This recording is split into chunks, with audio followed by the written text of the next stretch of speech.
Mucocutaneous candidiasis is a common concern in dermatology. It encompasses infections affecting the skin, mucous membranes, and nails, primarily caused by Candida albicans. This masterclass is tailored for dermatology physicians and healthcare providers.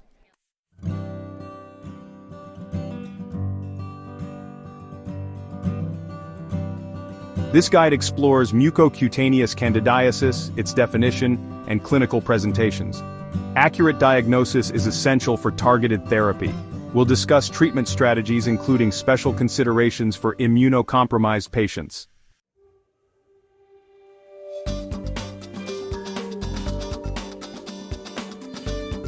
Mucocutaneous candidiasis refers to infections caused by Candida species, primarily Candida albicans. These infections target mucous membranes and skin, leading to various clinical presentations.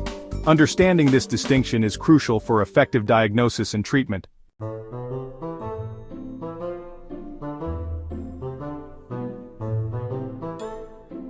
Candida species, particularly Candida albicans, are commensal organisms that can become opportunistic pathogens. This transformation is often triggered by a disruption in the microbiome or a weakened immune system.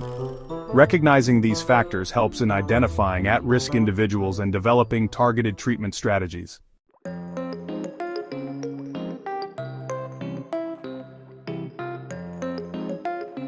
Candida's shift from commensal to pathogen is driven by factors disrupting the host's defenses.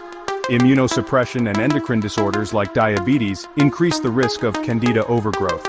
Addressing these factors, along with targeted antifungal therapy, is crucial for effective management.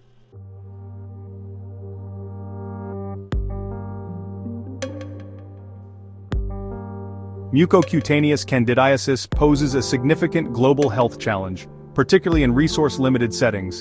Candida species are among the most common fungal pathogens worldwide. Recurrent infections can significantly impact quality of life and increase healthcare costs.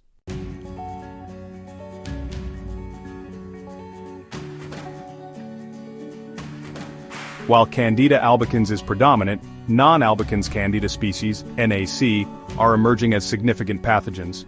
NAC often exhibit different antifungal susceptibility profiles, complicating treatment. Species-level identification is crucial for optimal management.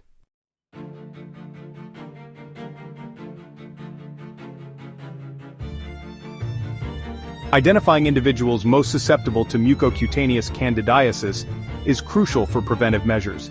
Compromised immune systems and endocrine disorders like diabetes increase vulnerability. Judicious use of antibiotics is essential to minimize the risk of Candida overgrowth.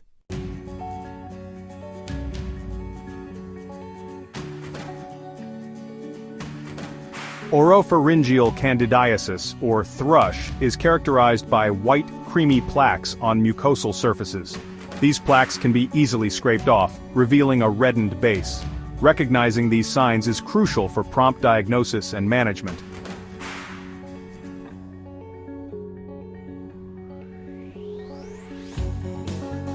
Esophageal candidiasis involves the esophagus and is more common in individuals with weakened immune systems. Symptoms include pain or burning upon swallowing and difficulty swallowing. Early diagnosis and treatment are essential to prevent complications.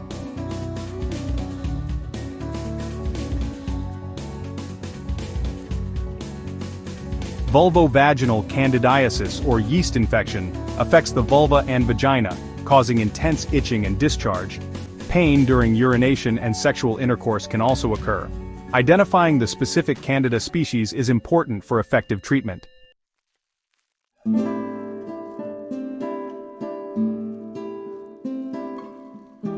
Cutaneous candidiasis affects the skin, manifesting in forms like intertrigo and diaper dermatitis. Common sites include skin folds and the diaper area.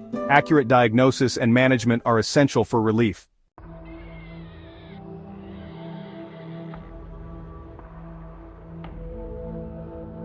Chronic mucocutaneous candidiasis, CMC, involves persistent or recurrent Candida infections. CMC is often associated with underlying immune deficiencies. A thorough immunological evaluation is essential for effective management.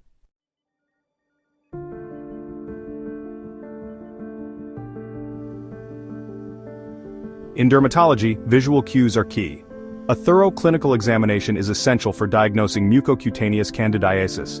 Patient history, lesion appearance, and distribution offer significant diagnostic clues. Detailed history is crucial, especially underlying conditions like diabetes or HIV. Recent antibiotic use and recurrent infections are important factors. Lesion location and appearance provide valuable clues. Intertrigo affects skin folds where warmth and moisture favor Candida.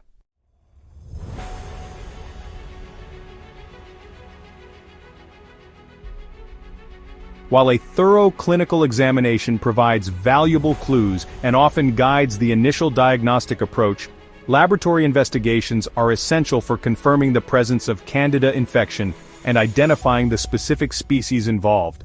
This information is particularly crucial for guiding treatment decisions, especially considering the increasing prevalence of non-albicans Candida species with varying susceptibility profiles to antifungal medications.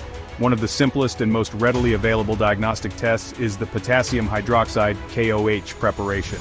This test involves scraping a small sample from the affected area, such as a white plaque from the mouth or a skin lesion, and placing it on a microscope slide with a drop of potassium hydroxide solution. The KOH solution dissolves the keratin in the sample, making it easier to visualize the fungal elements under the microscope. The presence of budding yeast cells, pseudohyphae, elongated sausage-shaped fungal cells, or true hyphae, long branching filaments, confirms the diagnosis of a Candida infection. Another commonly used microscopic examination is the Gram stain, which involves staining the sample with a series of dyes. Candida species typically appear as gram-positive, round or oval yeast cells, often with budding.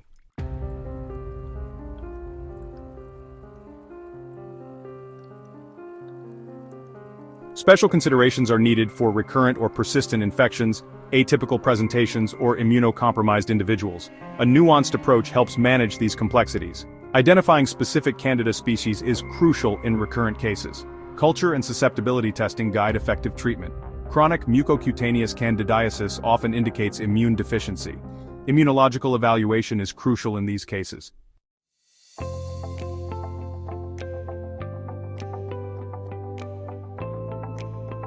Treating mucocutaneous candidiasis requires a multifaceted approach considering infection location, severity, and patient health. Antifungal medications are essential, but addressing risk factors like diabetes and antibiotic use is crucial. Topical antifungals treat mild infections, while systemic antifungals are for severe cases.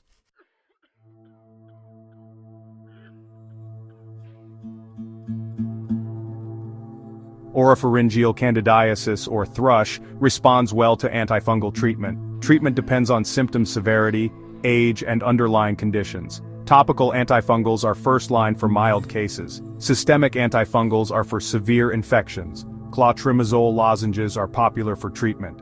They dissolve in the mouth, targeting affected areas. Nystatin suspension is applied directly to the mouth. For infants, nystatin is applied with a cotton swab. Older adults should clean dentures to prevent overgrowth. Systemic antifungals like fluconazole are used if needed. Fluconazole is taken daily for 1 to 2 weeks. Alternatives like itraconazole are considered for resistance.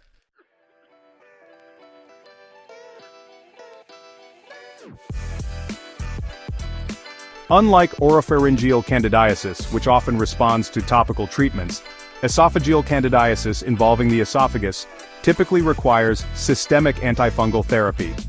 The goal of treatment is to eradicate the Candida infection, alleviate symptoms, and prevent complications such as esophageal strictures or perforation. Fluconazole, a broad-spectrum antifungal agent, is the preferred first-line treatment for esophageal candidiasis.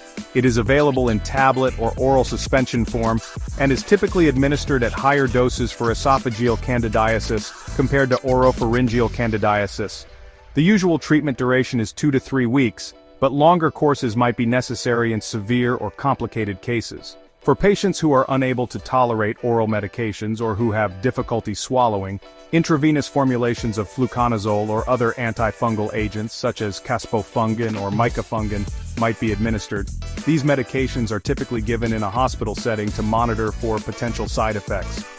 In cases of fluconazole resistance, alternative antifungal agents such as itraconazole, posaconazole, or amphotericin B might be considered. Amphotericin B, a potent antifungal medication, is typically reserved for severe or refractory cases due to its potential for serious side effects.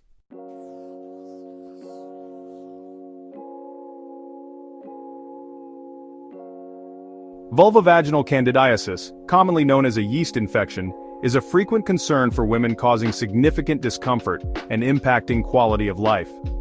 Fortunately, effective treatment options are available, ranging from over-the-counter topical antifungals to prescription medications. For uncomplicated cases of vulvovaginal candidiasis, characterized by infrequent episodes and mild to moderate symptoms, short-course topical antifungal treatments are often sufficient. These treatments are available in various forms, including creams, ointments, suppositories, and vaginal tablets.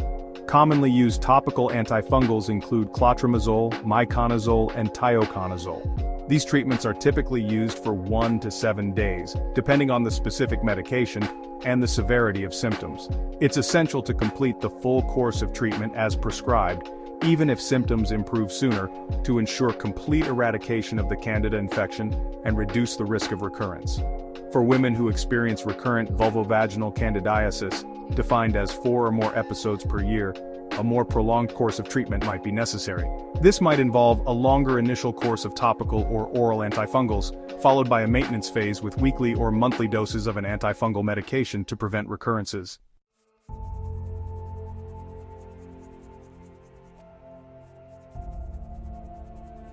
Cutaneous candidiasis affects moist, warm areas like skin folds, nails, and the diaper area. Treatment includes keeping areas clean and dry, using antifungal creams, and wearing loose clothing. Diaper rash responds to frequent changes, gentle cleansing, and barrier creams. Nail infections may need oral antifungal medications for complete treatment.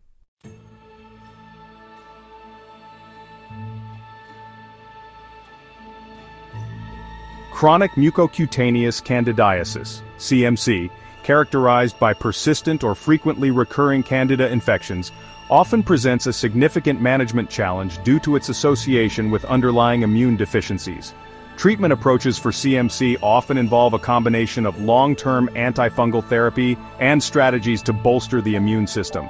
Systemic antifungal medications, such as fluconazole, itraconazole, or posaconazole, are typically used long-term to suppress Candida overgrowth and prevent recurrent infections. The choice of medication, dosage, and duration of treatment are individualized based on the severity and extent of infections, the patient's overall health status, and the potential for side effects. In addition to antifungal medications, efforts to address any underlying immune deficiencies are crucial. This might involve referral to an immunologist for further evaluation and management. In some cases, immune-boosting therapies such as intravenous immunoglobulin, IVIG, or interferon gamma might be considered to enhance the body's ability to fight off Candida infections. Managing CMC often requires a multidisciplinary approach, involving collaboration between dermatologists, immunologists, infectious disease specialists, and other healthcare professionals. Regular follow-up appointments are essential to monitor the effectiveness of treatment, adjust medications as needed, and address any new or worsening symptoms promptly.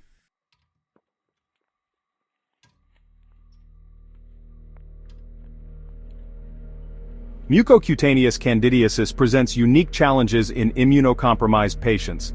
These individuals, with their weakened immune defenses, are highly susceptible to Candida overgrowth and often experience more severe, persistent, and recurrent infections. Managing mucocutaneous candidiasis in this population requires a heightened awareness of the increased risks, a proactive approach to prevention, and tailored treatment strategies to address their specific needs. Individuals with HIV/AIDS, particularly those with low CD4+ T cell counts, are at significantly increased risk of developing mucocutaneous candidiasis. These infections often serve as early indicators of immune suppression and can manifest with greater severity. Oropharyngeal candidiasis, in particular, is common in this population and can sometimes be the presenting manifestation of HIV infection. Similarly, organ transplant recipients who require long-term immunosuppressive medications to prevent organ rejection are highly susceptible to opportunistic infections, including mucocutaneous candidiasis.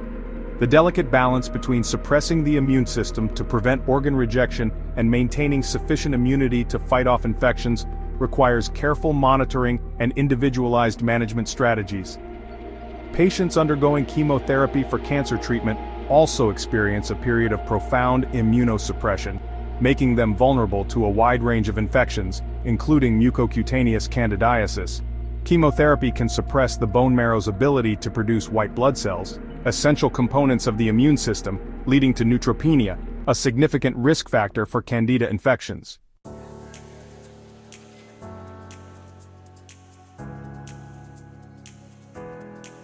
Preventing mucocutaneous candidiasis is crucial, especially for those at increased risk. Preventive measures include lifestyle changes, hygiene practices, and sometimes antifungal medications. Good oral hygiene is key to preventing oropharyngeal candidiasis.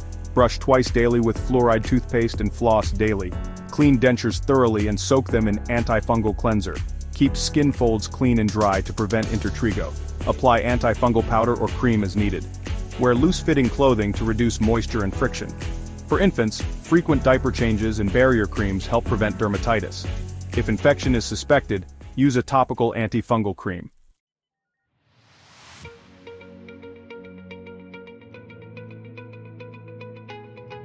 Mucocutaneous candidiasis presents a common yet challenging clinical scenario for dermatologists. Understanding predisposing factors and clinical presentations is crucial for effective diagnosis and management. From oropharyngeal candidiasis to chronic mucocutaneous candidiasis, recognizing varied manifestations allows for timely interventions. Laboratory investigations confirm diagnosis and guide treatment. Treatment involves addressing infection and predisposing factors.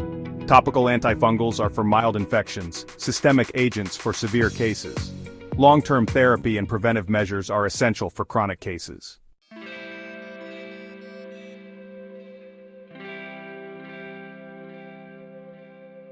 As our understanding of mucocutaneous candidiasis evolves, so must our approaches to diagnosis, treatment, and prevention. Novel diagnostic tools and new antifungal medications offer promise for more effective treatments, especially for drug-resistant Candida species. Exploring probiotics and immunotherapies might provide additional avenues for managing mucocutaneous candidiasis. Addressing this global burden requires public health initiatives, affordable healthcare, and ongoing education. Raising awareness about risk factors, symptoms, and preventive measures is crucial for early diagnosis and treatment. Dermatology physicians play a pivotal role in reducing the burden of mucocutaneous candidiasis and improving patient care.